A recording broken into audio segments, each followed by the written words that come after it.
Hi everyone, I'm never the first one to do the latest gear reviews, and I'll tell you the reason why.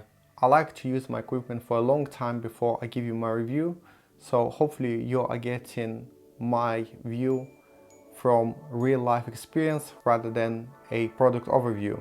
And with this in mind, welcome to Zhiyun Crane Plus review.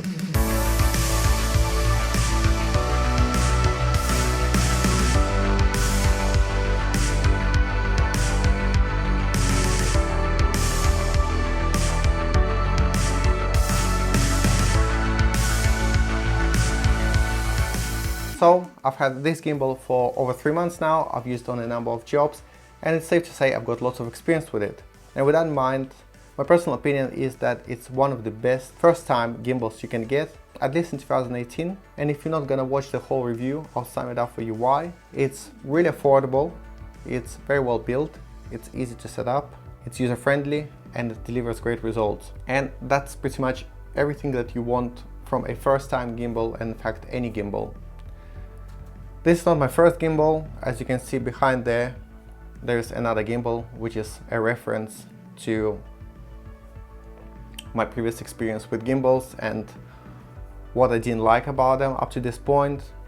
That gimbal was expensive, questionable quality, tricky to set up, not very user-friendly because you had to do a lot of tweaking with software to get those good results. And whenever time came to get the kind of shot where you would use a gimbal, I would grab my glide cam and still use that because I couldn't trust a gimbal in a crucial moment where I only had one chance to get a shot. But ever since I got this gimbal, I'm ashamed to say that I haven't used my glide cam even once. And the reason why is because using a gimbal is so effortless that I guess I became a bit lazy when you use a glide cam or any other stabilizer, a manual one. It requires a lot of concentration and skill to keep it level, where with a gimbal almost anyone can get a good shot. And just to test that theory, I asked my wife, who hasn't used either of these tools ever, to do a quick shot of me with both the gimbal and the glide cam. And as you can see, the gimbal shots look really usable, while the glide cam shots look like someone drunk was filming that test shot. So it's really easy to get a good shot with gimbal. Of course, it doesn't mean that you can get perfect shots with it every time. I think that with every tool you still need a lot of practice to become one with the tool. And while I think it's much easier to get a good shot with a gimbal than it is with a glide cam and other manual stabilizers, it still takes a lot of practice and skill to get great shots with a gimbal. And we'll come back to that a bit later in the video. But for those of you completely unfamiliar with this gimbal, let's quickly talk about what it came with and its features, and then we'll come back to my experience. So this gimbal came with a rather nice hard case, and inside it's really neat. Everything is nicely arranged, and apart from the actual gimbal, you get a very nice little table tripod which you use for balancing and resting the gimbal when not in use. You also get two of the thumb screws, one of them for the camera, another one for the lens support that it also comes with. Then there is a charger, the battery grip, which is also a handle, 3 cables, a micro USB, as well as cables for Panasonic and Sony cameras. And last but not least, 2 batteries. And while we're on the subject of batteries, let's talk about the battery life. I've used the gimbal on long shoots, up to 10 hours on-off shooting with just the gimbal, and it lasted no problem. So it seems that you can use it for just about any shooting day and it will last just fine. But the charger also comes with that micro USB cable that you connect to a lot of sources, so if you need to charge it during the day, it shouldn't be a problem as well. Next up, let's have a look at the actual gimbal. And first thing, like I said, it's made fully out of metal, so it feels really nice and solid. And right in the middle we have all of the controls. First and most obvious one is a joystick to control your gimbal if you are in any sort of locked off mode. And then there is the power button, which doubles up as a start stop record with Sony and Panasonic cameras. Underneath that we have the wide telephoto toggle, and again it's useful for Sony and Panasonic cameras.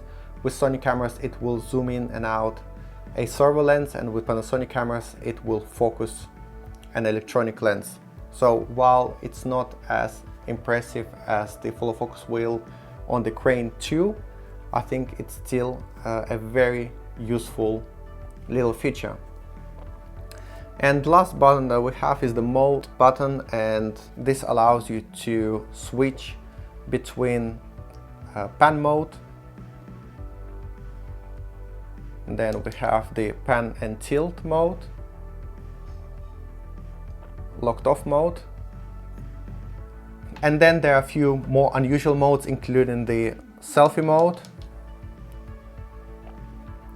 because everyone likes to film themselves nowadays, and I've actually tried to use that once as well.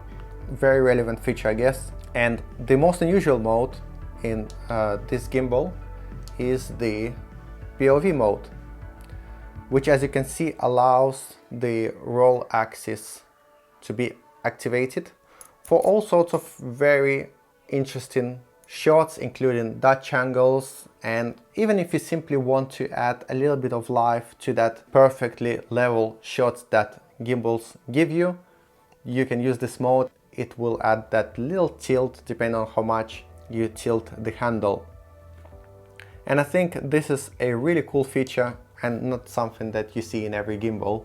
So these are the settings and features that you can change inside the gimbal, but if you then connect it to a Zhiyun phone app, there are more cool things that you can do, including controlling the gimbal from the phone, so you can do all the panning and tilting. Then there are all of the settings that you might want, including the strength of the motor, the speed of the pan and tilt, and the more unusual stuff that you can do are the time lapses.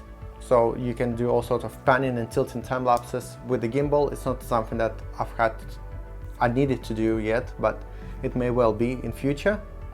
And the coolest feature that I found in the phone app is the tracking mode. So for that you need to put the phone on top of the camera with a little phone attachment. Obviously you need to rebalance the gimbal at that point, and once all set up you can select any object that you can see on your screen, and the gimbal will track that object as you move around it.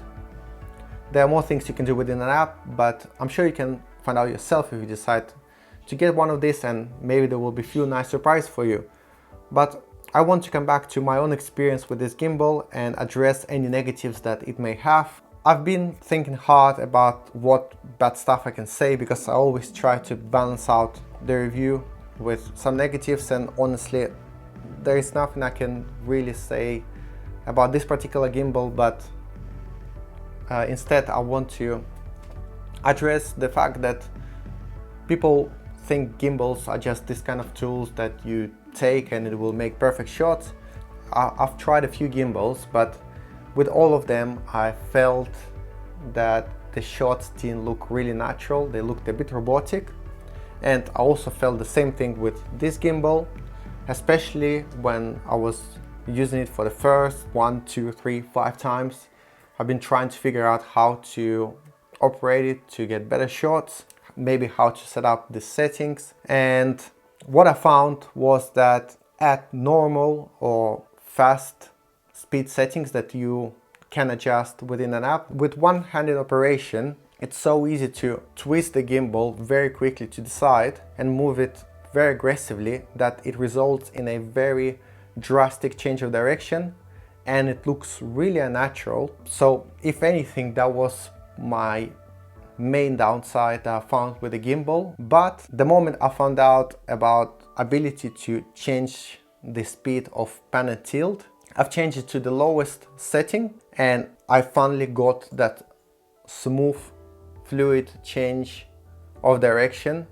Even when I do all of this twisting, the gimbal would then start to ease in into the movement much better, and I finally started to get nicer, smoother shots that I'm used to from my glide cam experience, because that always feels like it's flowing, like it's either on rails or like a balloon flowing through the air, and I did not feel that I'm getting the same from the gimbal for a very long time. And only maybe a month ago I started using different settings, and I found that it finally gave me smoother shots. But I didn't stop there. I decided to see if adding this dual handle to the setup will help me get smoother shots, and indeed it did help me get smoother shots. So I'll stick it on the gimbal now and I'll show you what I mean. So to demonstrate my point why I think a dual handle accessory could be a very nice addition to the gimbal, let me grab it like you would usually grab a dual handle gimbal and start panning.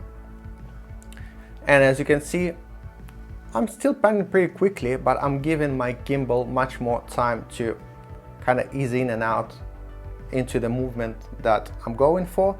And it's actually still at the slowest settings.